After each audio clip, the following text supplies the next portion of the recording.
Oh, this is the Crusades. 12th century, we're looking now, keeping our pace, 1100 to 1200. We started talking about the Crusades last time, 3 weeks ago, but you all remember it because you've all been reviewing it, haven't you?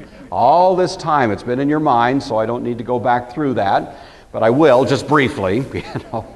The first crusade, remember, probably the most legitimate in its motives, because this was when the Seljuk Turks, recall, had swept across the regions controlled by Islam, but viewed these more moderate Islamic types as having departed from the true faith, drove them out. These were classic militant Islamic warriors who really got their inspiration from Muhammad himself, who was a warrior.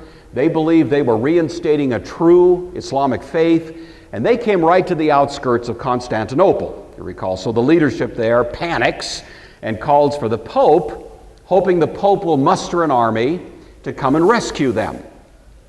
This is one of several steps along the way in which I think the Pope, the papacy, is kind of moving away from its moral center to an increasingly political center as a view of its own authority. In my opinion, and this is controversial, I'm just telling you, this is kind of my view of it, I think it all started back when the Pope became a king. He became a Pope/king, and that happened back in the 800s with the creation of the Papal States, which was a pretty good sized piece of real estate, and over that region the Pope was the king and began to view himself not simply as a religious leader, but truly as a king, as a political leader, and that put him into the fray of competition with other kings. Except that the Pope always had this little additional trump card he could play, that he was also the head of the church. You know, it kind of gave him this improved position over the rest of the rulers. And it seems to have begun there. It doesn't seem to have been too much abused at the beginning, but increasingly you see the Pope in a contest with other political rulers. And this is becoming more and more evident, so that by the time we get to the beginning of the Crusades in the late 11th century, about the year 1099, we see that the Pope actually takes himself as one with the authority to call forth military actions, to muster armies, to invoke, you see, in the political powers of Europe, the responses that are required. And you have this, and then the Pope can add to it these rather extravagant promises. For example, Urban II promised that anybody who went on that first crusade to rescue Constantinople would have complete plenary forgiveness of sins. Cool. I thought there was something about repentance there. I thought there was something about faith in Christ. No, just go on the crusade. Well, this is a little over the top. I mean, even Roman Catholic historians will grant this. I'm not at this point being overly hostile. Catholic historians who I've read on this will agree this was not a great moment, you know, for kind of papal integrity. So anyway, this is what's happening. It's a mix of what may have been, by some measures, a just war, but at the same time mixed into it was some rather misguided ideas that are theological and political, and they all have their convergence there in the Pope. So anyway, the First Crusade militarily was a success. Jerusalem was taken in 1099. Pilgrimages were once again possible. Everything seemed to be okay until the Second Crusade, 1145, when some of the real estate taken by the First Crusaders was taken back. And so the Pope at that time authorized a Second Crusade, which was largely, as you recall, organized by Bernard of Clairvaux. This was probably the least wonderful aspect of his career, which I think he eventually realized himself. But he went on that crusade. The crusade itself was quite a failure. Personally, he was very deeply moved by visiting Jerusalem, revisiting those places that are part of the Via Dolorosa, the Stations of the Cross, and he really gives us a very new and much more healthy emphasis on the humanity of Christ, the passion of Christ, and so on. So even though the crusade itself was not necessarily a great success, we would say that at least in Bernard's case and the effects of his career, it was helpful to the Christian church. But this one didn't amount to much. And that brings us to the third one. We didn't talk about this one yet. Probably the most famous. This is the Third Crusade. And this is dated to 1189. What happened here was that a genius Islamic general named Saladin retakes Jerusalem. Jerusalem had been under European control, Christian control, since 1099. So for the better part of 100 years, Jerusalem had been viewed as a possession of the Christian church and the West. But now Saladin, in a rather brilliant and rapid stroke, is able to take it back, and that, of course, jolts Christian Europe. And so the Pope at the time, once again, summons the European military powers to respond to that. The guy who was appointed to lead this Third Crusade was named Frederick of Barbarossa. Barbarossa is a region in the north of Italy, and Frederick himself was at the time the Holy Roman Emperor. And he had had a rather tense relationship with the Pope, as had most of these Holy Roman Emperors. We've talked about that before. Frederick was no exception. It was a power struggle. Who's in charge here? The Pope said, I'm in charge. Frederick said, I'm in charge. Other kings, you see, were sort of posturing for political advantage in that discussion. And I think the Pope viewed this as a great chance to get the guy out of town. And so he authorizes Frederick to lead this Third Crusade to go back and take Jerusalem. And so Frederick follows this red line, if you can see that on the map there, and he leads a good-sized army across into Asia, but he died in southern Turkey in the year 1190, leaving this army without a leader, you see. And so, in desperation, there was an appeal for other leaders to come, and the two that came were Philip II of France and Richard I, known as the Lionheart of England. And so these two guys set sail. They come by sea. It's a faster route. They don't have huge armies with them to take over this Crusader army that was more or less parked there in southern Turkey. Philip and Richard didn't like each other very much. You know, the French and the English have had a long-standing sort of difference of opinion about a lot of stuff, and it was already the case here. Philip was part of the so-called Capetian rulers, dating back to Hugh Capet, who was the founder of a long-standing dynasty of French rulers during this era. And most of them were pretty good, and Philip was no exception. So he came. Richard, of course, was one of the Norman leaders in England that came after the Norman invasion about 100 years later. Both of these guys were pretty respectable and fairly competent, but they had a conflict of their own over who was going to run this show. They show up, they come to a city called Acre. They're able to, after a siege, take that city and reestablish a Crusader presence there. And once that took place, Philip returned to home, leaving the whole crusade effort in the hands of Richard. Richard, as you probably know, has a series of engagements against Saladin. And most of the conflicts are ambiguous in their outcomes, but the two guys develop a fairly respectable, robust appreciation of each other. And they both begin to view each other, even though they're on opposite sides of the conflict, something like brothers. You know, I don't think they ever actually met, but they obviously have a fairly high regard for one another. The high point of this was when Richard fell deathly ill, to the point that it looked like he might die, and Saladin hired two of his best physicians, or summoned two of his best physicians, to go and provide treatment to Richard. And when they came into Richard's tent, he was a little nervous, to say the least. Physicians from Saladin, I'm not so sure about this, you know. But he talked to them for a while, became convinced that they actually had his best interest at heart. He allowed them to examine him, diagnose the condition, and actually prescribe some kind of potion for him, which, as it turns out, had an immediately positive effect. And within a fairly short period of time, Richard was, back into good health. A couple of things came out of that. For one thing, Richard, of course, was a little less interested in just destroying Saladin. He came to appreciate that these people had something to offer.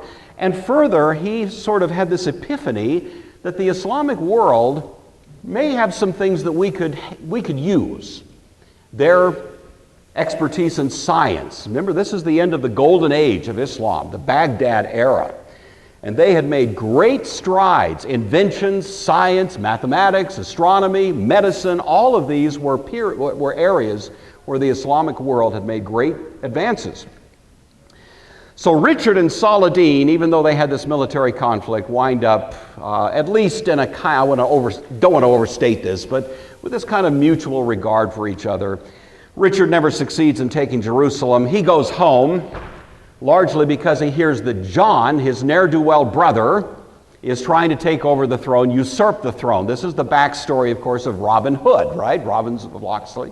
This is when Richard is out of town. Robin Hood is a legendary character, a composite of the nobility that had been jilted by John. And so Richard, hearing that, goes home. Richard is kidnapped on the way, has a bunch of adventures. Finally, a ransom is paid. He gets home, pushes John out of the way, but dies 2 years later. It's probably more than you want to ever. Bye, choir. We love you. And Richard dies. So John actually winds up being the king. Just to connect a couple of dots, you may already know this, but it was John and his hostile attitude toward the nobility in England that finally pushed them so hard that they virtually forced John to sign a very famous document giving them certain rights as opposed to the rights of the king. And that great document, of course, is called the Magna Carta, right, 1215. So this is the same John. And my Anglophiles over here know all of this, so thank you very much. And that's kind of the quick story there. All right. The Fourth Crusade is the ugliest. Well, not the ugliest, I'd say the second ugliest. The stated purpose was once again to go back, notice it's right after the third one, which was viewed as a failure, to take Jerusalem. But on the way, these crusaders stopped off in Constantinople, and that's as far as they got. So the irony here is that the Crusades, which had originally been inspired by a desire to save Constantinople, by this time become an occasion for looting, pillaging, destroying that great city. And great treasures were taken out of Constantinople. This is widely regarded as the absolute death knell to any possibility of a reconciliation between East and West. To some degree, to this day, people in the Eastern Church remember this crusade as a time when Christian turned on Christian. And the city of Constantinople was virtually just gutted of its wealth. And all of this was taken back, and so this was, there was really no pretense of some sort of legitimate interest in Jerusalem or anything else. It did, however, result in immense wealth flowing back into Europe in general and Italy in particular. This was the time of the so-called Venetian Empire, when now you've got a huge amount of wealth beginning to accumulate in Italy, and that begins to set up, of course, the conditions for the Renaissance. So in many ways, the Crusades created the prospect of the Renaissance, largely because of this open door to a flow of wealth now that began to be realized from the East in various forms back into Europe. So that's the Fourth Crusade. The Children's Crusade was in 1212. That is the ugliest for sure. This was a incredibly miscalculated idea, largely children and teenagers up to about 15 years old, believing that God had sanctioned it. Unfortunately, there were not sane voices to prevent this. It was awful in the extreme. Most of these kids wound up dead or enslaved, and other horrific outcomes there. The final Crusades, the 5th through the 9th, really you just say the Crusades sputtered out. And it became more, by this time, of a kind of California gold rush mentality, you see. The religious themes were gone, except in the most superficial sense. And the real idea was there's gold and then there are hills. And these crusaders learned, I'm being somewhat cynical here, but I think in the main this is pretty much what was happening. They learned that they could go to the east and they could just grab stuff that was essentially viewed as trash from the Eastern perspective, but bring it back to Europe and it would sell for incredible amounts of money, you know. And so you have all kinds of trinkets, relics, all kinds of stuff, almost like a trafficking in a bunch of high-priced souvenirs And it began to create, once again, a rising accumulation of wealth and a great concentration of wealth in the hands of certain European interests. And again, this led rather dramatically toward what we call the Renaissance. So what are the effects? I'll just briefly try to wrap this up. The Crusades ended feudalism. This is important because feudalism had been the backbone of European social order up until this time. It came in after Charlemagne. For a couple of hundred years, Europe was kind of a patchwork of decentralized authority here and there. For a variety of reasons that I won't bore you with right now, the effect of the Crusades was to emphasize the authority of the knights and to consolidate power in the king. So it's really at this time that you begin to find the rise of what's sometimes called the nation states of Europe. It doesn't really happen yet, but it's a move in that direction, an increasing power in the king vis-a-vis the nobility. Some other things contribute. The chief weapon in feudalism, the most powerful force that you could put on a battlefield, was called a knight, right? Knights in shining armor, lances and all of that. What the Crusaders discovered in the East was a funny little powder called gunpowder. And you can put a little short instrument in the hand of a 15-year-old kid, and he can take out a knight at 100 yards. How long did knights remain the weapon of choice? Not long, you see, and so the knight becomes obsolete during the Crusades. And a variety of other reasons. I won't labor these, but anyway, it ended feudalism. So Europe looks different as a result of the Crusades. There's vast wealth. There's always people smart enough to see a possibility of making a buck. And it didn't take long for folks to realize that these Crusades, whatever else they were about the possibility of making a buck. And certain families began to rise to the surface that were very, very good at capitalizing. So banks had their origins. It's the Italian word banco, which just means a counter. And this was where you began to get the possibility of loans and interest and the possibility of making money. And of course, there's some famous families associated with banking interests in Italy, de' Medici, Borgia, Sforza, certain others. And so you begin to see this kind of concentration of wealth. So the Crusades did that, kind of created this new economic reality in Europe. It sparked a new interest in things human. The Islamic world had been way ahead of the game in terms of science, nature, medicine, as we were saying, and all of this had to do with a focus on this world, not that one, this one. Augustine's influence, going way back to the 5th century, had been the importance of that world, Platonism. And there'd been a neglect, really, of nature and science. Now the Crusades open a new perspective on the importance of those things. So we call this the beginning of humanism. The earliest so-called Renaissance artist was named Giotto. He did something radical in his art. It still looks very medieval. He actually starts including little pictures of nature, branches of trees and stuff in his artwork. What's that doing there?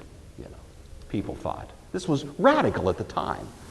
But what was it? It was Giotto beginning to realize that nature has a place in art.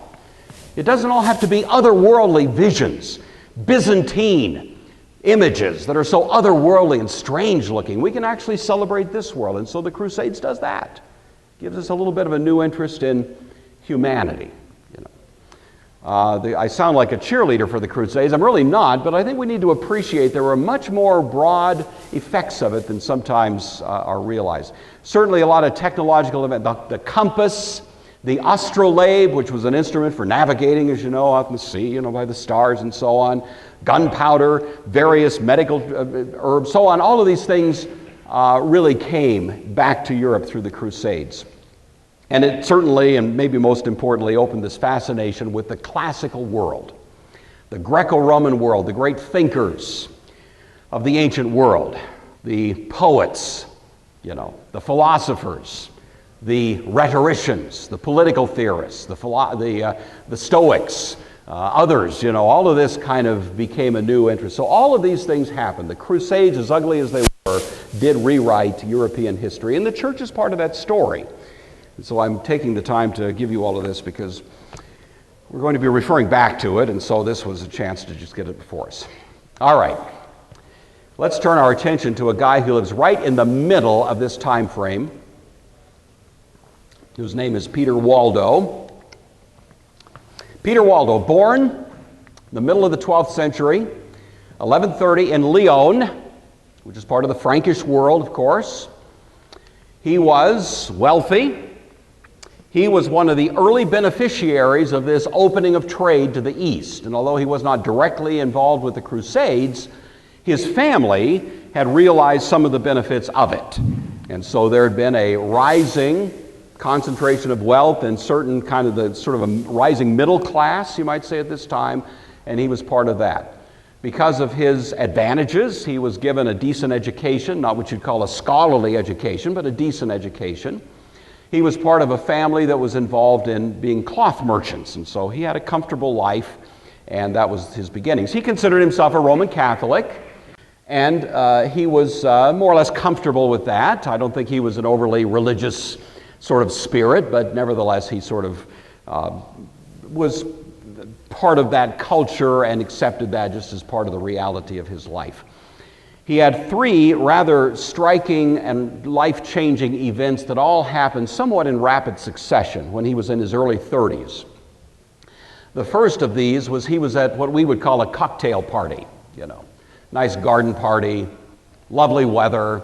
He's hobnobbing with other folks in town who share similar kind of economic status and business interests, and so they're just having what you would call a kind of a social gathering. And he's talking to another fellow that he was a pretty good friend with, who also happened to be a cloth merchant, and they were talking business and so on. And just out of the blue, with no warning whatsoever, this friend of his was only about 5 years older than he, dropped dead in front of Peter Waldo. And it shook him to the core, because I think probably for the first time in his life, he realized the fragility of life, Here was a guy who seemed healthy, robust, planning his day tomorrow and his day in 5 years and making his, kind of arrangements to accomplish this or that, and boom, in a moment, he's in eternity. And Peter Waldo, as he writes about this later, said for days he wondered where that guy was. He wasn't ready to die. He didn't expect to die right then. He hadn't had the last rites. He hadn't had the kind of sacramental guarantees. Where was he? And Peter Waldo thought to himself, that could have been me. Why wasn't it me that passed into eternity there? And that kind of soul searching began. He was probably 34 years old when that occurred. This was complicated somewhat by a sermon he heard by a traveling minstrel coming through Lyon. This was the ancient version of the internet. This is how you kept up. And so through town, ever so often, these minstrels would come, and they would not only bring kind of some entertainment, a little bit of, song and dance and that kind of thing. They'd bring news of the world, and they'd kind of earn their keep that way, and they'd get a little money for what they did and move on to the next town. So this guy had a kind of spiel that he did, and one of the messages he would give in the context of his presentations was little sermons, little sermonettes, and one of them was on a character named Saint Alexis, who had lived about 700 years earlier. And Saint Alexis had famously heard a sermon on the rich young ruler, in which Jesus had said to him, go, sell what you have, give to the poor, come and follow me, and you'll have treasure in heaven, and so on. And St. Alexis had done that. A fairly wealthy guy, sold it all, gave it away, went and became what amounted to a monk and served the poor for the rest of his life. This minstrel is telling this story and celebrating what a great saintly character Alexis was. And it just hit Peter Waldo like a thunderbolt. Here he was in this comfortable life, and he was surrounded by very conspicuous poverty. He hadn't worried about it. And now all of a sudden this sermon, the death of his friend, sort of conspired together to begin getting to his conscience. And then the third thing that happened was just about this time, the Roman Catholic, the Pope, made an official pronouncement about transubstantiation, which had been a developing doctrine of the church. It hadn't been really officially sort of promulgated by the church, but it was certainly being more or less taken for granted that the substance of the bread and wine become the substance of the body and blood of Christ. But what happened at this point was the Pope said, if you deny the doctrine of transubstantiation, you will be executed. And Waldo went, wait a minute, and this is kind of characteristic of the move away from a moral authority to kind of a coercive authority. And it hit Peter wrong, that there should all of a sudden, whether transubstantiation was true or not, to begin to simply pound people into submission rather than appealing somehow to their heart. To him, that didn't seem to make sense. And all of these things were swirling in his head until finally he decided he wanted to get, into the scriptures himself. He was not educated in languages, so he actually had the means and resources to hire a couple of guys to translate the New Testament into French. He wanted to read it, and he couldn't go back and read the Greek or even the Latin, so he wanted to read it in French, so they did so. And as he read the New Testament in French, he was immediately struck by what seemed to him the conspicuous difference between the flavor of the Christian religion as described in the New Testament and the flavor of that religion as disseminated through the powers that were at that time in the church. And he believed that there had been some great departure from the proper path. And so he decided, very much on his own, without any sanction, to do what that parable had required. He took it as an instruction to him personally to sell what he had, give it to the poor, and adopt a very different life, going about barefoot, without any, sophisticated theological education, but simply preaching now from his newly translated French Bible to the people in town and a few surrounding communities, a message which essentially was a message of the simplicity of the gospel. And he really does emphasize faith in Christ at the heart of the matter. He sounds like a proto-Lutheran for sure. Not as much of a genius as Luther. It doesn't work it out with the same kind of robust energy as Luther, but it's definitely there. And he's just getting this from the sense of the New Testament, and along with that, a simplicity of life. Challenging people who used to be his peers, that they were becoming too obsessed with the benefits of comfortable living and forgetting the needs of those who were surrounding them all the time. So Peter Waldo starts off doing this. Some of his favorite texts were, "No man can serve two masters." He would preach frequently on that.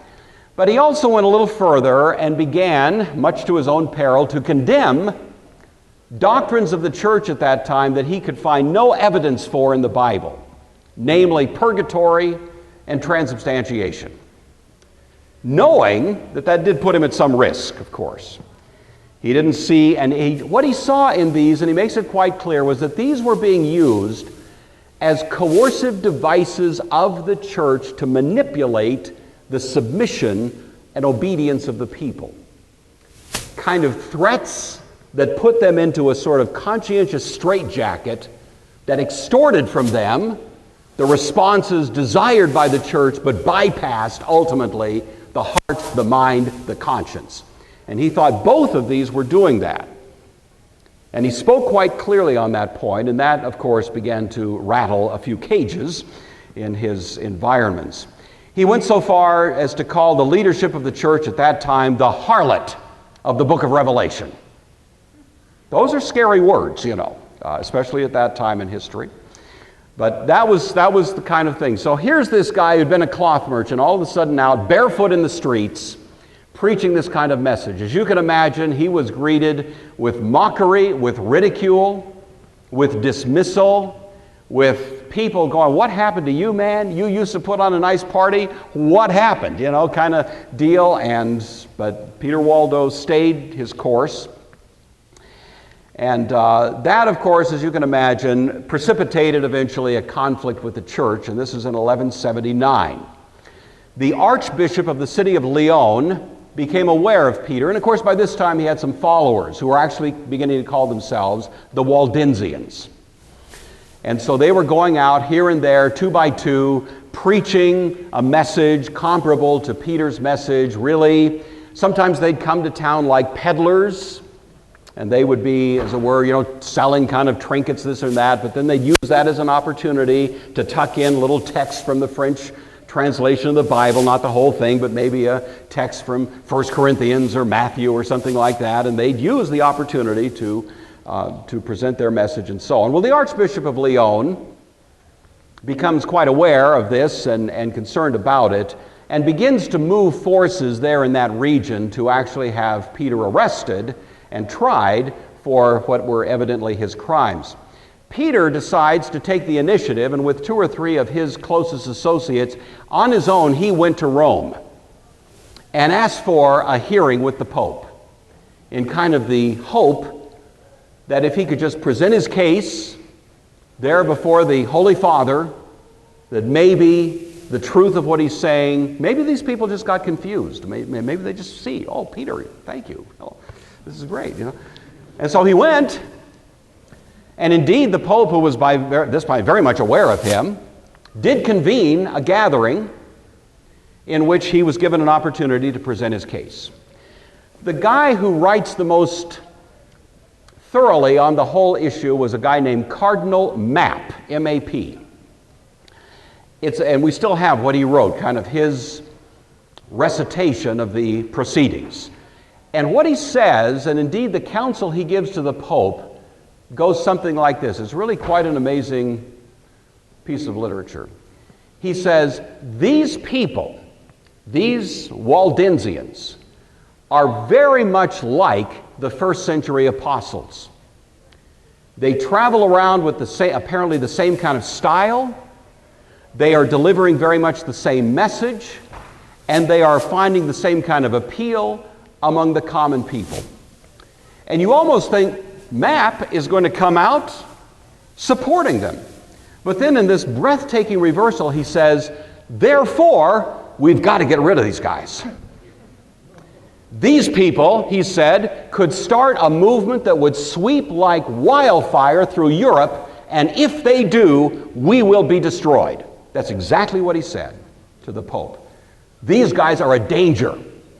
We need to rid ourselves of them, silence them, eliminate them. What's so striking to me in reading that is how it's almost like his playbook came right out of the book of Acts. Because that was exactly the way the Sanhedrin responded to the apostles. It was virtually the same response.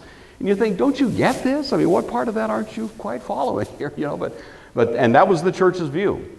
And so at a council that was already convened at that point, it was the Third Council of Lateran in 1179, Peter Waldo and all of his followers were condemned as heretics.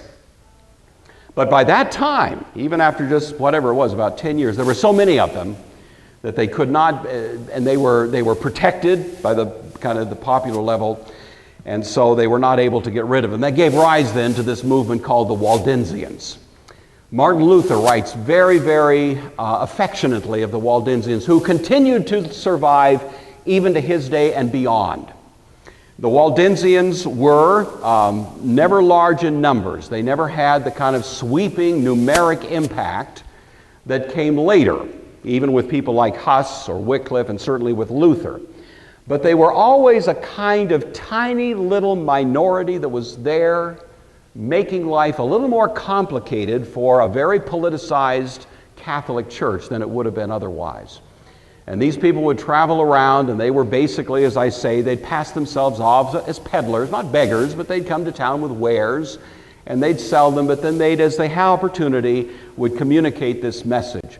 The last clear reference we have to the Waldensians is actually several hundred years later in the year 1655. This is 100 years after the beginning of the Reformation, 150 years almost.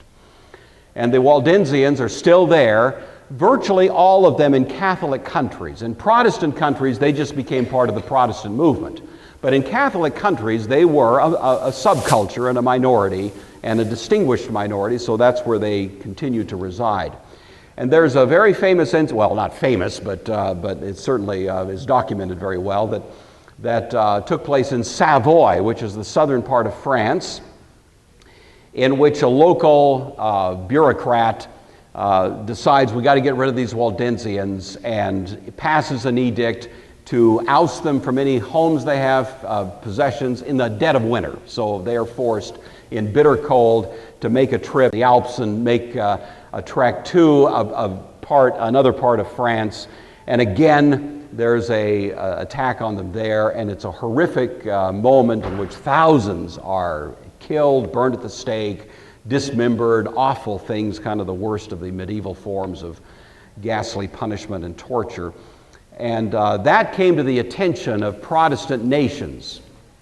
Switzerland, parts of Germany, England heard about this and actually mustered armies to come in and rescue these Waldensians, who by this time were just kind of a quiet population, almost like the Amish, just sort of living and watching over their own affairs, not bothering anybody.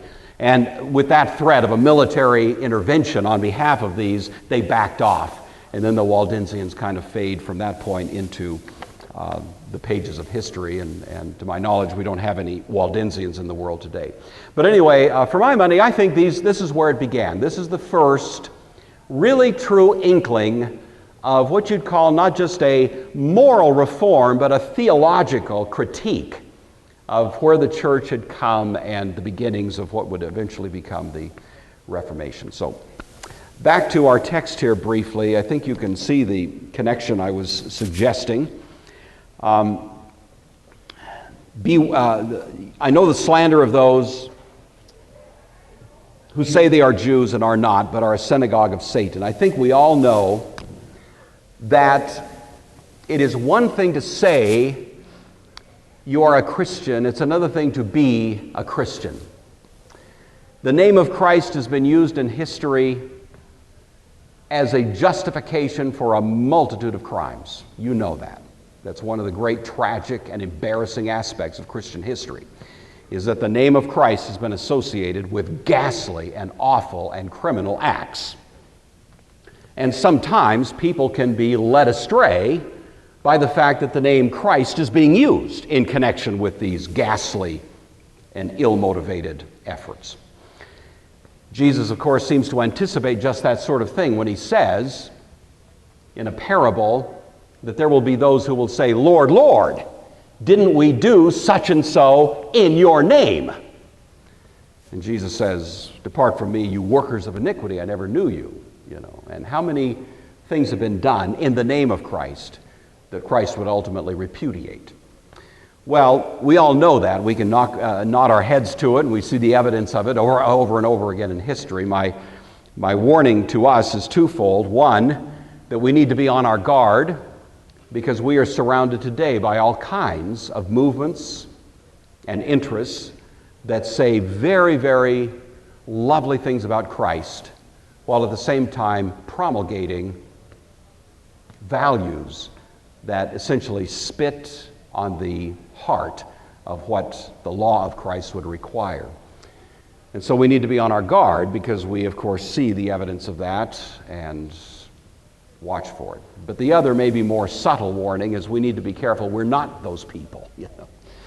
I always have to ask myself, as I walk into a situation like this, to me, it's a high duty to stand up in a church and hold myself out as any kind of teacher, any kind, whether it's to 3-year-olds or to a body of scholars like you all are. What a weighty responsibility.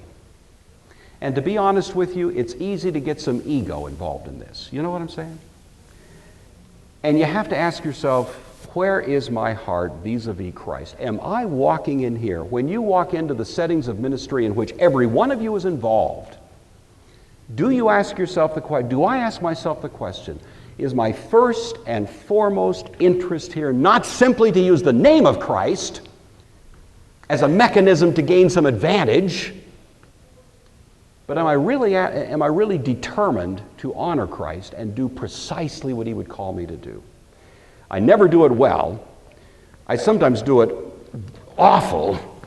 But the question is that where our heart is? Is that where your heart is? Lest we be some of those who stand before Christ and he says to us, God forbid, depart from, I never knew you. Sure, you taught some Sunday school classes. Sure, you held yourself. But where was your heart? Where's our hearts? These people said they were Jews. People say they are Christians, but they're not. A synagogue of Satan. I don't believe this applies to any of you in this room. Okay? Understand that? But it's a warning we all need to hear, isn't it? It's a warning we all need to